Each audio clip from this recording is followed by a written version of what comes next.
Okay, so let's go back to something you just said. You just said that real estate market back in 2008 when everyone crashed, everybody lost their house, half of Florida was on the streets. Is this market like that right now? Because a lot of people, I mean, you look at housing prices in Los Angeles and it's through the roof to the point where you go like, dude, like, come on, $100 million home? Is that house really worth $100 million? No, it's not. I mean, maybe somebody will buy it, whether or not it was worth it. But do billionaires have the ability to buy something that is completely overpriced just to say they bought it? Sure. So is there ego behind some of these prices too? Of course. They have the money to spend. Let's not forget what a billionaire makes just with his money sitting in a bank. Millions upon millions a year in income. Like they can't even spend the money. So it has gotten ridiculous. But to go back to the 08, 09, and if we're in that now, I really, truly don't feel we are.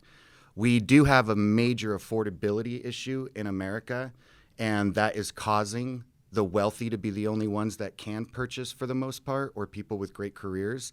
So there is definitely going to be a housing shift. We just went through the first decade of a bull market in United States history. No decade has ever started in a bull market and ended in a bull market. No recessions, yeah. So we've had a 12-year bull run at this point in a way, and that can't last. So when the recession comes, whenever it comes, housing will shift, but will it crash? No. See, everybody thinks of 08, 09 as a housing shift and a crash. It was a crash. It wasn't a shift. Shifts before that are these flat periods where some markets feel it, some markets don't. Real estate goes down maybe 5 or 10% across the nation, but some areas went up a little bit. That's a shift. Real estate's going up and then it shifts. Real estate's going up. And it used to happen every 10 or so years before September 11th. That caused a fake market. So now what we've done is since that crash, we've gotten back up and above where housing was at the top of that fake crash to where it would have been if that had never happened. We're just where we would have been. So when a shift comes, I think it will be an overall flattening, but nobody has a crystal ball. I just think it'll be what historic shifts were before that 08, 09 crash. Okay, so here's an argument I'd like to make, that in today's world, real estate agents are obsolete. That you could do this yourself and save money. You agree with that? I'd like this interview to be over now. No, just kidding. No, it's funny that you say that because I agree. And I disrupt the industry when I speak to audiences of real estate industries because I say things that they don't want to hear a lot of the time because they don't want to come to this realization. We are not obsolete. We are just doing less than what real estate agents had to do 10 or 15 years ago. We're definitely spending less than what real estate agents used to have to do. But in certain urban markets, LA, New York, big city markets, the agent has to be involved.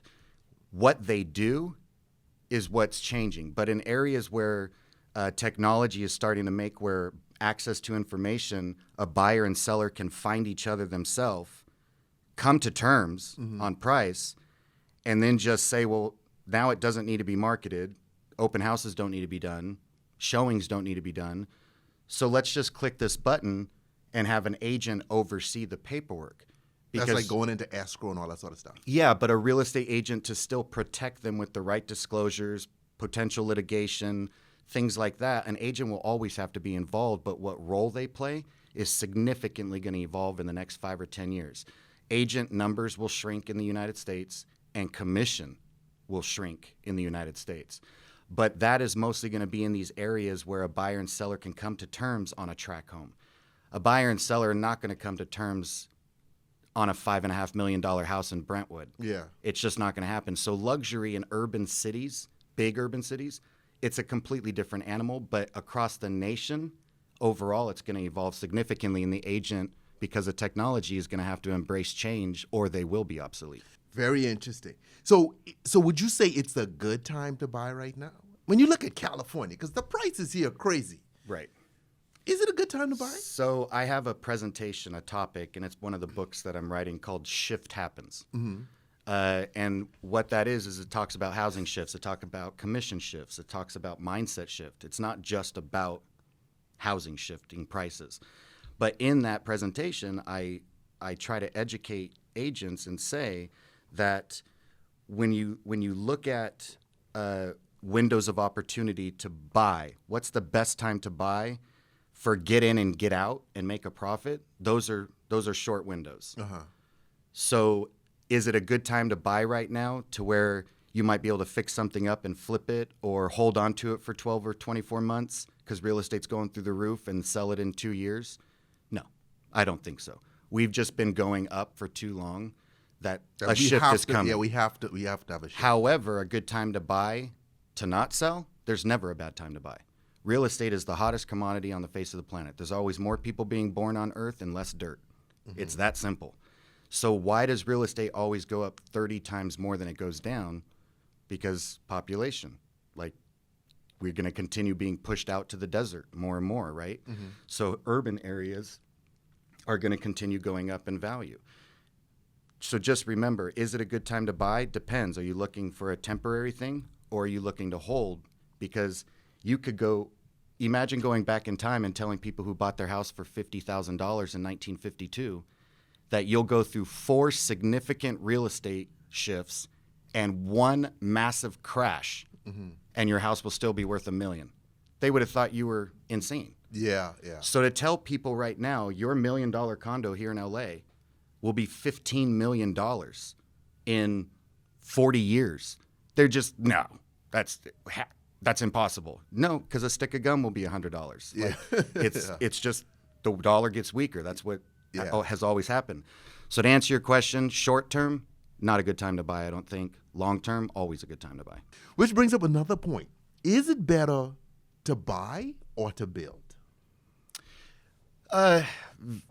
That's probably an hour-long answer because there's so many factors. Is it better to buy or build?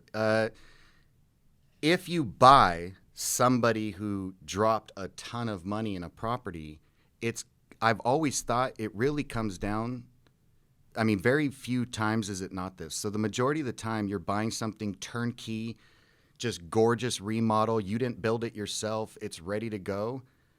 The owners who did that probably aren't getting their money out of it. Okay. They dropped $100,000 on that kitchen to get $50,000 more in the price. So it's kind of, I've always compared it to a classic car. Have you ever heard of somebody who bought a 1969 Bronco that was rusted out, dropped $50,000 into this thing or $60,000 and still was able to sell it for a profit? Very rare. They almost never get their money out of it. It's kind of like an older home that you dropped a ton of money. And we just had this happen to clients because they thought they were going to retire in it. So they remodeled it to owner residence, not to know that they were going to sell it one day. When you know you're going to sell something one day, you tend not to spend so much money. Like, oh, we'll just do this floor instead of that floor. But they thought they were going to retire in it. So they spent an insane amount of money. Life changes. They're not going to retire in it. They put it on the market. And the whole time we were trying to sell it, yeah, but Tony, that floor is, I know. Yeah, but Tony, I know. But you're not going to get your money for it. Trust me. They're just going to score it. If you build, then you did it all at that one point, and that's where it's going to determine, are you connected? Are you building a house without knowing who the contractors are? Do you have a connection where you get discounts? Is your friend an interior designer? Or are you just, I'm moving here, I don't know anybody, and I want to build a home? Then I would actually probably highly recommend just buying a house that's ready to move in because they did it all for you. So as a businessman right now, based on how many people in LA struggling to find homes, would it be almost just as good an investment to find a lower cost neighborhood and to slap in some prefab homes for rent? There's so many amazing speakers out there that speak on the greatest wealth. I mean, some of the most wealthiest people in the world got their wealth through owning real estate. So if you're in an urban market where the return for leasing does not cover the mortgage, it's actually you're losing money every month for something like this area, then you have to figure out other areas to go. Does it have to be prefab? No. There are so many areas through Nevada, Arizona, Michigan, where you hear people are able to buy these really old houses that need a lot of work in bad areas that are up and coming, and are still able to get these houses and then cover the entire mortgage payment, taxes, and insurance, 30-year fixed at these insane low rates. See, that's another factor of what makes a market strong, is these rates are incredibly low. And that, like, people thought interest rates would never be lower than 6%, and people are getting 3% interest rates. And then there's people who are like, oh, it can't go any lower. You said that when it was 6%. Mm-hmm. The UK went to negative interest rates. People actually got a check from their bank for their mortgage that month. And you think that can't happen here? You don't think we can go to 2 or 1? Uh-huh. Like, we don't know. So with interest rates being so low, the fact that you can go and buy some rental properties in areas where you can still get a house for $100,000, knowing that eventually that person is going to pay off your house and pay off that mortgage, and you're still getting rental income. Rental income is one of the greatest assets people can have in creating that wealth, and knowing that your asset is also going up in value.